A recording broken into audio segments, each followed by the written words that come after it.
वेदांग एवं सूत्र। वेदों को भलीभांति समझने के लिए 6 वेदांगों की रचना हुई।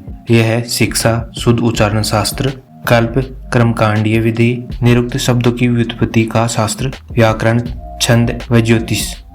वैदिक साहित्य को अक्षुण्ण बनाए रखने के लिए सूत्र साहित्य का प्रणयन किया गया। स्रोत, ग्रह तथा धर्म सूत्रों के अध्ययन से हमें यज्ञ विधि विधानों, कर्मकांडों तथा राजनीति, विधि एवं व्यवहार से संबंधित महत्वपूर्ण बातें ज्ञात करते हैं। प्रमुख सूत्रकारों में गौतम, बोधायन, आपस्तंभ, वशिष्ठ आदि के नाम के विशेष रूप से उल्लेखनीय है। सूत्रों में गौतम धर्म सूत्र सबसे प्राचीन माना गया है। पुराण।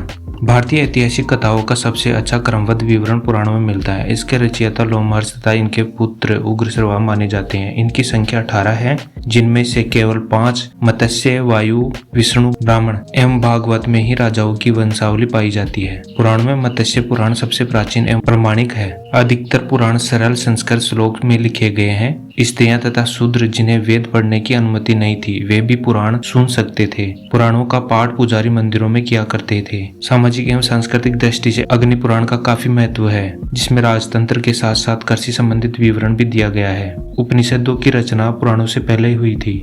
बौद्ध, जैन एवं अन्य साहित्य। जातक में बुद्ध की पूर्व जन्म की कहानी वर्णित है। हीनयान का प्रमुख ग्रंथ कथावस्तु है, जिसमें महात्मा बुद्ध का जीवन चरित्र अनेक कथनाकों के साथ वर्णित है। जैन साहित्य को आगमन कहा जाता है। जैन धर्म का प्रारंभिक इतिहास कल्पसूत्र से ज्ञात होता है। जैन ग्रंथ भगवती सूत्र में महावीर के जीवन कृत्यों तथा अन्य समकालीन के साथ उनके संबंधों का विवरण मिलता है। अर्थशास्त्र के लेखक चाणक्य, कौटिल्य एवं विष्णुगुप्त हैं। यह 15 अधिकरणों एवं 180 प्रकरणों में विभाजित है। इसमें मौर्यकालीन इतिहास की जानकारी प्राप्त होती है। अनुवादक साम शास्त्री। संस्कृत साहित्य में ऐतिहासिक घटनाओं को क्रमबद्ध लिखने का सर्वप्रथम प्रयास कल्हण के द्वारा किया गया।